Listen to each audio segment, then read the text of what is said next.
Hi.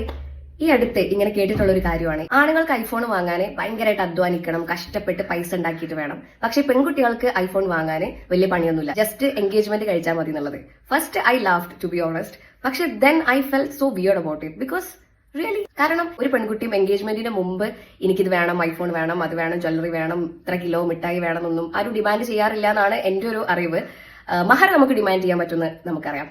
മഹർ ഒരു പെൺകുട്ടിയുടെ അവകാശമാണ്. അപ്പം കല്യാണത്തിന് മുമ്പ് ഇന്ന മഹർ എനിക്ക് വേണമെന്ന് പറയാനുള്ള അവകാശം സ്ത്രീകൾക്ക് ഉണ്ട് എന്നുള്ളത് നമ്മളൊക്കെ പഠിച്ചിട്ടുണ്ട്. പക്ഷെ എൻഗേജ്മെന്റ് ഗിഫ്റ്റ് ഇങ്ങനെ വേണമെന്ന് ഡിമാൻഡ് ചെയ്യാൻ പറ്റും എന്നുള്ളത് എനിക്കറിയില്ല. അങ്ങനെ ഡിമാൻഡ് ചെയ്യുന്ന ഗേൾസ് ഉണ്ടെന്ന് എനിക്ക് തോന്നുന്നില്ല. എനിക്ക് പേഴ്സണലി തോന്നിയിട്ടുള്ളത്, ആണുങ്ങൾ അവരുടെ കുടുംബ പത്രാസും അന്തസ്സും കയ്യിൽ ഇത്ര പൈസയൊക്കെ ഉണ്ട് എന്നൊക്കെ ഉള്ളൊരു കാര്യം കാണിക്കാൻ വേണ്ടിയിട്ടാണ് ഇങ്ങനെ എൻഗേജ്മെന്റ് ഗിഫ്റ്റ് കൊടുക്കുന്നതെന്നാണ് എന്റെ ഒരു പേഴ്സണൽ ഒപ്പീനിയൻ കേട്ടോ. വേണമെങ്കിൽ ഇത് ആണുങ്ങൾക്ക് കൊടുക്കാതിരിക്കാം.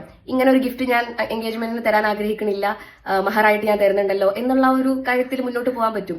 അങ്ങനെ ഒരാൾ പറഞ്ഞാൽ അതുകൊണ്ട് കല്യാണം മുടങ്ങുന്നൊന്നും എനിക്ക് തോന്നുന്നില്ല. അങ്ങനെ മുടങ്ങുകയാണെങ്കിൽ മുടങ്ങട്ടെ, കാരണം ഐഫോണിന് വേണ്ടിയല്ലല്ലോ ആരും ഇവിടെ കല്യാണം കഴിക്കുന്നത്. എൻഗേജ്മെന്റ് ഗിഫ്റ്റ് എന്ന് പറഞ്ഞത് it's not compulsory, especially in Islam it's not compulsory. ഇപ്പം കൊടുക്കുന്നത് ഫുൾ ആണുങ്ങൾ, എന്നിട്ട് ട്രോള് ഫുള്ള് പെൺകുട്ടികൾക്ക്. അങ്ങനെയല്ലേ ഇപ്പോൾ ഇവിടെ നടക്കുന്നത്. ഓ, ഐഫോൺ കിട്ടാൻ നിക്കാഹ് കഴിച്ച് ഐഫോൺ കിട്ടി, ഐഫോൺ കിട്ടാൻ ഇവർക്ക് ഇത്ര പണിയുള്ളൂ, അങ്ങനെ ട്രോൾ ഫുള്ള് പെൺകുട്ടികൾക്ക്. What A system.